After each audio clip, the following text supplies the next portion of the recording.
Major moves. We going all in, like we got nothing to lose. We making moves. We making major moves. We making moves. We making major moves. We making moves. Welcome back to my channel. I want to thank you guys for actively deciding to spend time with me.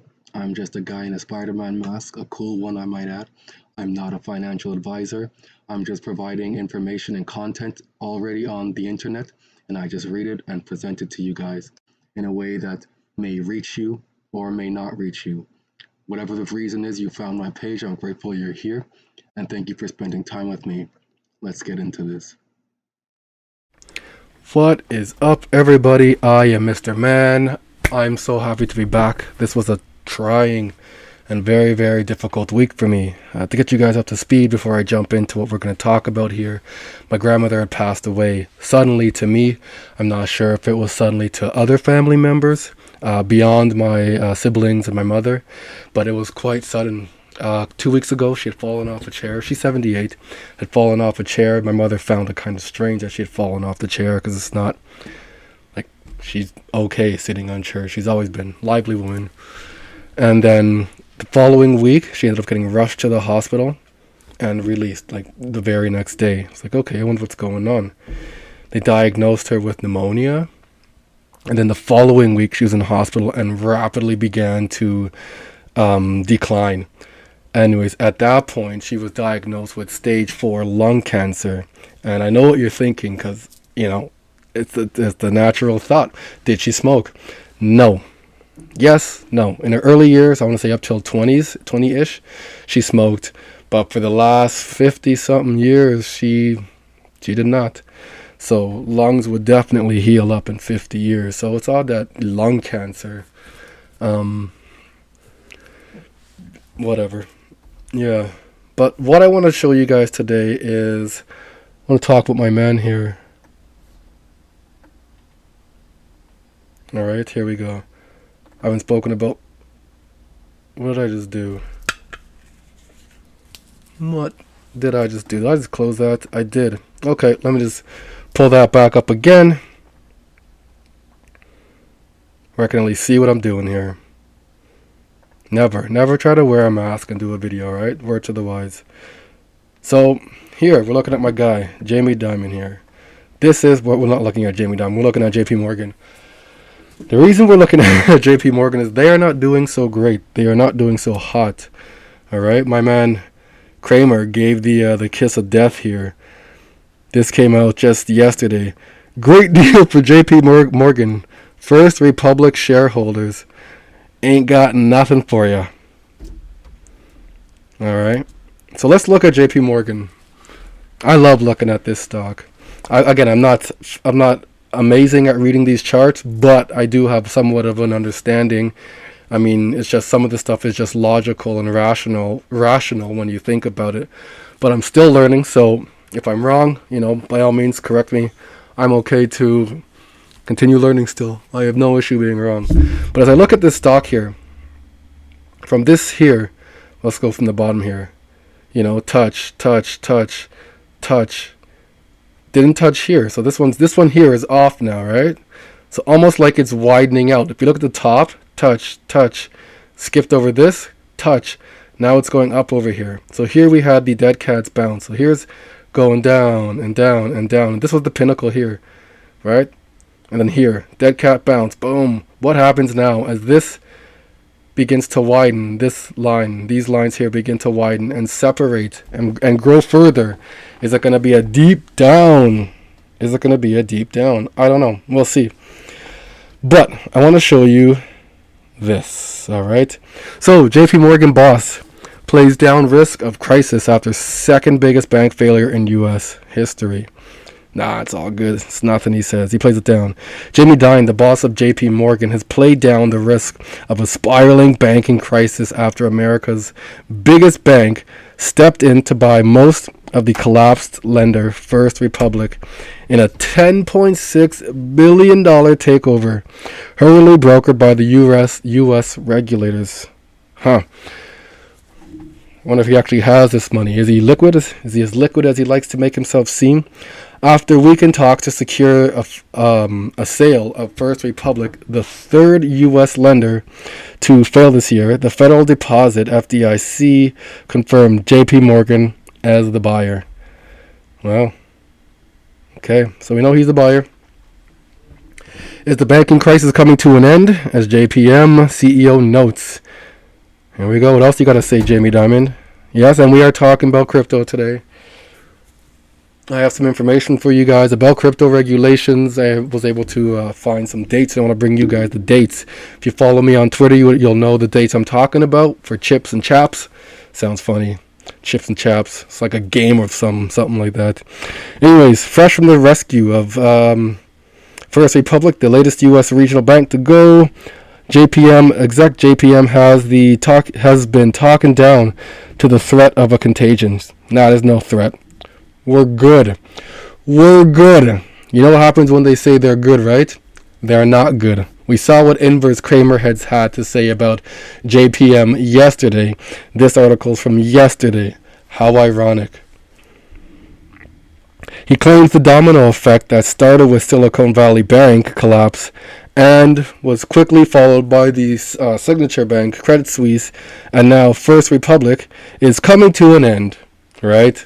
You guys were good. You should invest in us. That's what you should do. Just deposit all your money. No, we won't do any bail-ins for you guys. You don't even worry about that term. You guys don't even know that term. There may be another small one, but this pretty much resolves them all, Diamond told analysts on Monday. This part of the crisis is over. This part of the crisis is over. We good, right? All right. The boss of Wall Street, largest bank, undoubtedly has vested interest in maintaining confidence. Yeah, why? In the financial sector. But even Diamond acknowledged that there are lingering risks, particularly in the U.S., where he said a fresh recession and higher for longer interest rates could reveal other cracks in the system. I wonder who he's talking about. Could never be his own bank. Diamond says the U.S. banking crisis is over. This is 8 hours ago. He's conning us in a good way because we know it's not over. We know it's not over. Look at this clown. This joker. All right. Jamie Dimon, CEO of JPM, has announced that the First Republic crash and burn and the U.S. banking crisis is over. Guys, just come bring your money. Just put it all in here. Put it here. Right? When you want to get it out and you're ready, we'll figure something out. He might well be right on that. Betting against Diamond's views has not been a known moneymaker over the decades, but his announcement is as much an attempt by him to stabilize U.S. banking as it is as a genuine forecast. If we who have deposits in U.S. banks believe him, what he says is true. If we disbelieve him, it is not. I don't believe a thing this man said. Well, some things he says is true. This I know is not. This is a load of horseshit. Alright, guys. So here's Twitter. Here's what I want to show you guys. The clearinghouse ISO20022 update postponed until April 2024. It was supposed to be this year, April, but they pushed it back a year. So that's a delay in chips vendors for not being ready. And the Federal Reserve update is still updated in 2025. And Canada went live this April. So let's check this out. But that's Europe and the United Kingdom. Barry, what's happening in America?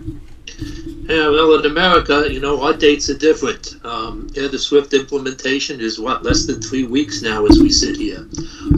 Earlier this month, as most of you know, the clearinghouse announced a delay in their ISO20022 implementation, now pushed out to April of next year. And the stated reasons were interesting. And I'm going to quote, the new CHIPS migration date will allow CHIPS participants to better manage the global transition to ISO 20022 message formats by retaining sufficient timeframes between the migrations. Further, the new migration date allows CHIPS participants to manage and absorb changes from ISO 20022 conversions in other jurisdictions. The rumor has it, however, that the delay was an ask from the CHIPS Business Committee, as participants and vendors are not ready, or were not going to be ready. So just there you go. The chips vendors aren't going to be ready, so they pushed it back. That's what they say. That's what they say. This could be a means to buy for more time too. What's going on here? There we go. And then down here, the BOE to update the CHAPS real-time growth settlement this June. And this is known as Transition State 2.0. Check this out. Everything cuts over that single weekend. The Bank of England moves to ISO20022 for CHAPS real-time gross settlement in a move that it calls Transition State 2.1 in June of this year. By which time, of course, we're all going to be experts because we'll have been using ISO20022 for regular bank-to-bank payments for a good 3 months by then.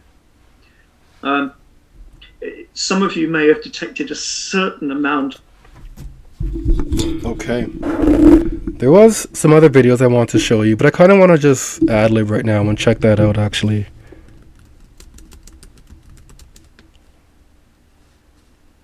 What was that called again? Transition State 2.1.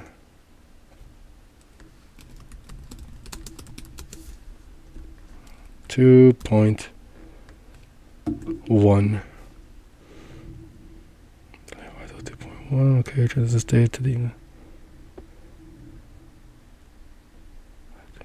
Okay, well, it looks like 2 transitional directions.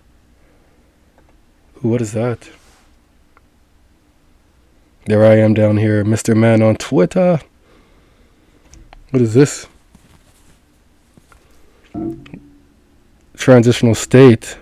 This section sets out updates and clarifications made to the bank's final and PRA's near final transitional direction. The transitional directions are essentially the same as the draft directions published as part of that, aside from the few minor changes set out below. The bank's final and PRA's near final transitional directions are in Appendix 1 and 3. That's where they're set out. So here's the update clarification. The bank and PRA have altered their transition direction following HM Treasury's equivalence directions. I gotta pull up that granted the EE equivalent for Article 2A MR, whatever that is, obligations relating to the definition of OTC derivatives. Oh, they don't have that yet. Okay, in Article 2. Were previously explicitly excluded from the February 2019 near final directions and September 2020 drafts. There is no impact on firms and FMIs in the removal of this exception, as the HM Treasury's equivalence direction would supersede the exception if it were retained in the transitional directions. So if that's retained in the transitional directions, they're going to go whichever way the direction states at that point. Okay, neat. Twitter, here we go. There's a few others I want to show you guys. I was at the airport on my way back from Toronto, making the funeral not the funeral arrangements. My grandmother had made the funeral arrangements, and that's as far as she had gone. She had paid for her casket. She had paid for the funeral procession, and she was looking at a mausoleum. I found that out because of the funeral director that's at the funeral home. So I went to the mausoleum, got the information that she was looking into. I know the exact place she wants to be buried. I know the breakdown of it. But, so yeah, it's about $15,000 for that. It costs a lot to die. And if you don't do it, then you're rolling that onto somebody else. So I need to start looking into this stuff. All right, check this out. So what did I say here? So, the ripple effect on cryptocurrencies. Regarding XRP, who sets the FX rate? Who coordinates the exchange? What are the rails being utilized in the process? How much liquidity is needed? Let's find out. Layer or 2 layers down. Yeah. back to your analogy, the X-Rapid, where I'm moving, let's say, Canadian dollars to Malaysia. Mm-hmm. If my bank in Canada is converting Canadian dollars to XRP and then sending XRP, and then my bank in Malaysia is taking the XRP That's and exactly converting it right. to Malaysian currency, where does the FX rate get set, and who sets it? And how do you guys think about that in a country where there's no Coinbase and no big exchange to kind of set the Yeah, no, and that's absolutely right. And there's a progress. So currently what we do is we do work in corridors where there is market makers like that. So our first corridor, maybe not surprisingly, for X-Rapid is U.S.-Mexico. So we work, so there's a small money service business called Qualix based in Texas, and they serve Mexican workers that are sending funds back home to their family in Mexico. So what happens is we have relationships that we've helped coordinate with exchanges on both sides of that transaction. So the U.S. it's Bitstamp, and in Mexico it's Bitso, both digital asset exchanges. So they're setting the rates. So in some ways it alleviates the need for Qualix, the financial institution in this case, to even hold XRP. They simply go, the risk is then absorbed by the digital exchange. That's their business, right? They're making markets, they know exchange rates, and there's a fee involved with that. But they will give, or they may have a US dollar account at Bitstamp. Bitstamp, they'll say, hey, Bitstamp, send $1,000 worth of pesos to this account in Mexico. Bitstamp converts at the spot rate. All right, let's continue that. It moves over the XRP ledger in. It moves over the XRP ledger in 8 seconds. It gets converted by Bitso on the other end into peso at the spot rate, and then goes out on local rails to the ultimate bank account of the recipient. All of that takes, because there's bank processes on either end that we can't fully control, it takes about 10 minutes, which used to be 3 days. And we've been told that the overall rate that they're seeing is 20 some odd basis points less than they would have seen otherwise, even taking into account FX fluctuations, et cetera, et cetera. Does Ripple set the exchange that the banks are using, or do the banks get to decide which exchange they want to open? Currently we do is we're building the markets. We want to make, a core thing, since we're in the early stages, is just liquidity of XRP. So XRP is a digital asset, trades only so much a day, and not only is daily volume important, but it's daily volume within the corridor in question, because there has to be enough liquidity in XRP on either end of that trade for it to go through. So we're in the early stages, right? So they've done a pilot, they love it. We're going to production with them in this quarter. I think all transactions are still less than $3,000 US, but this is building. In some ways, liquidity begets liquidity. Once trading volume starts to happen, it happens more frequently and with more depth. So we are not at a stage where X-Rapid will be launched globally, worldwide. We're being very thoughtful about the progression and making sure that we're setting up the market, setting up the relationships, and definitely over time it'll be with more than one exchange to ensure that that banks have options and that those trades happen with the intended results. Woo! That was hot. My guy's just sitting here making it rain, talking about Ripple like that, talking about XRP and all the liquidity. And right now we're just in a building phase, he says. In a building phase. This is back from 2018. And they are still building. They are still building. Because once that liquidity comes in, dear Jesus, that'll be a coming to God moment. All right, you guys. I'm about to come off of this. My stomach is speaking Arabic to me. Sounds angry. And I'm not saying Arabic people are angry. The language sounds angry. Whatever they say, It just sounds angry. But they have words that have deeper meanings than we do in English. But our language doesn't sound too aggressive unless you're putting a lot of emphasis on it. Anyways, all right, guys, I appreciate you coming and enjoying this, watching this video. I appreciate you coming, guys. Until the next one. Making major moves. We going all in. Like we got nothing to lose. We making moves. We making major moves. We making moves.